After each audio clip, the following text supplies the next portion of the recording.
let's obviously start with the latest revelation on Julian Assange. It's obviously no surprise that the CIA tried to kill him. Thankfully, they did not succeed in that.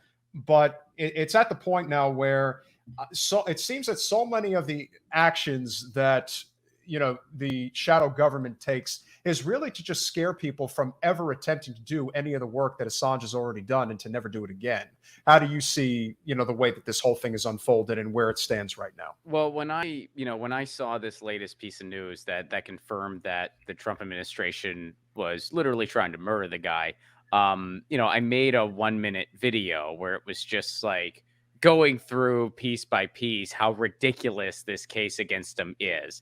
And I went through, their big star witness is that guy from Iceland who was embezzling money from WikiLeaks, was informing on Julian Assange since 2014, is a convicted sex criminal, and admitted everything he said was a lie. That's their big star person who's holding the glue together on this awesome case. Another thing, here's how United States law works. If you publish something a whistleblower gave you, that's not illegal. That's not against the law. What is against the law is if you hack something illegally to get it, which is why they've been torturing Chelsea Manning for 6 years. They want her to confess that Julian Assange helped her hack something, which she has not done. She has not done that. And I don't know about you, but if I was tortured for 6 years and somebody helped me hack something, I think I would have given that up by now after 6 years of torture. I'm pretty I sure. know Chelsea Manning is pretty badass. She is pretty badass, but I'm just saying I don't think Julian Assange helped her No. hack anything. She's telling the truth. So, No. Kudos to her. But yeah, so it's such to quote my buddy Gordon Dimmick, who's over in the UK, calling this a kangaroo court is an insult to kangaroos. It's so freaking ridiculous. This guy should be freed immediately. And then after he's freed, as far as I'm concerned, he should never have to worry about money another day in his life after what he's been through. And then the work is not over, because it's not enough that he is freed. What the work then becomes is trying to build a society where nothing like this can ever happen again to anybody. Yeah. This is a complete assault on freedom of the press, and it's honestly a dark spot for humanity.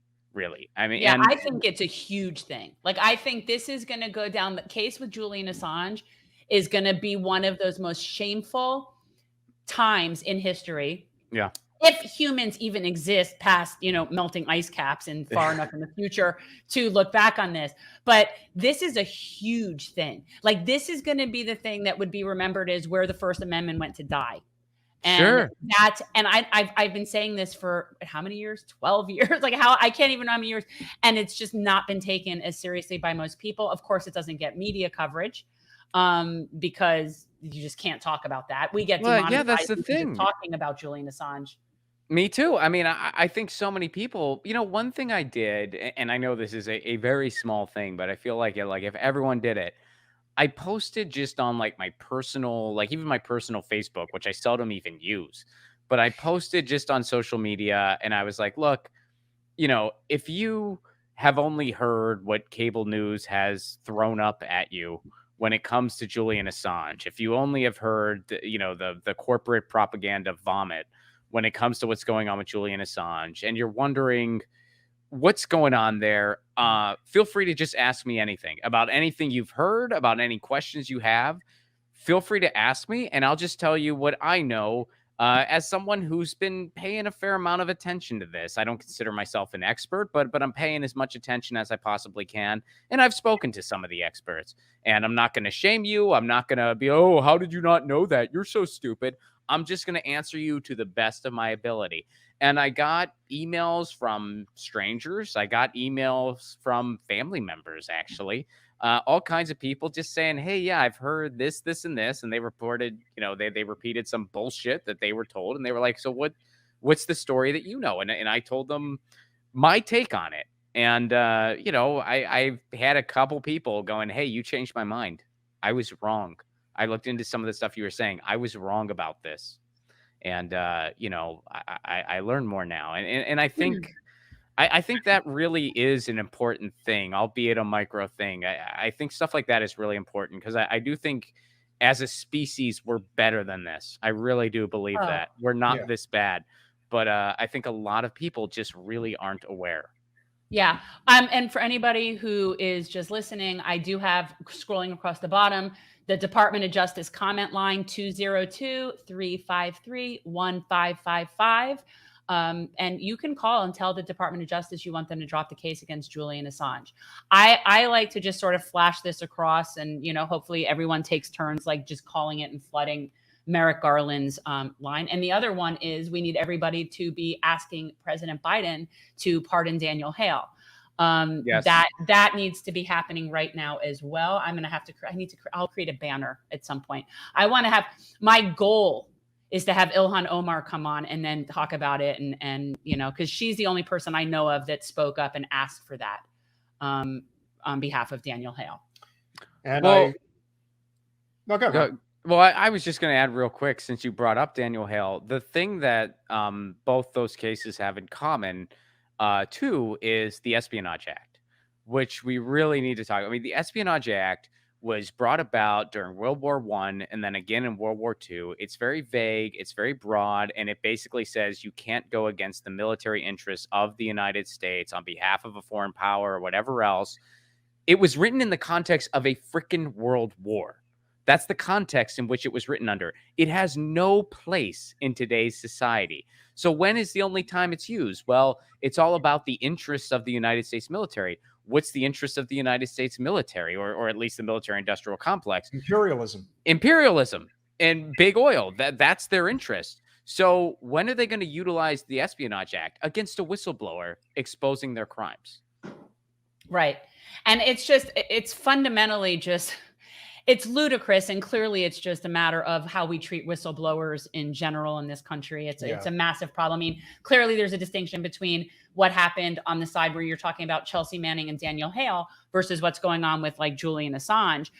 Technically, yeah, there was a violation of whatever their code was in their position, and I get that. I mean, I understand that. That's a rule that was broken. I get that.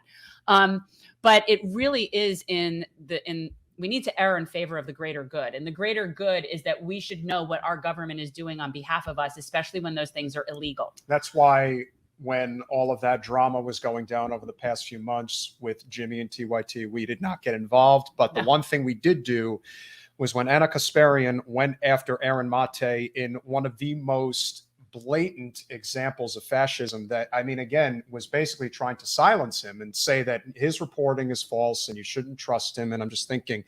And then she went after Rania. Yeah. It's like, what are you doing? I mean, look, you can disagree and that's fine, but to basically do what you did was such a blatant violation of the First Amendment. And how many real journalists do we even have? Like, can we please stop smearing the few journalists that we actually have? Exactly. Well, yeah, that's the thing, and I have no desire to rehash that segment that they did, but they lied about him multiple times and then double, triple, and quadruple down on it, just making stuff up about the guy, and it was pretty gross. It wasn't a disagreement on ideas. It was just lying about a journalist. And it was because you don't like, and all because Aaron ratioed him on Twitter. This can all be brought back to a incredibly ridiculous tone-deaf tweet. Yeah, it was just absolutely unnecessary. Yeah. There was no motivation to do it other than, like you said, pettiness. There wasn't something linked to it directly that suggested that it was absolutely warranted. And that's why,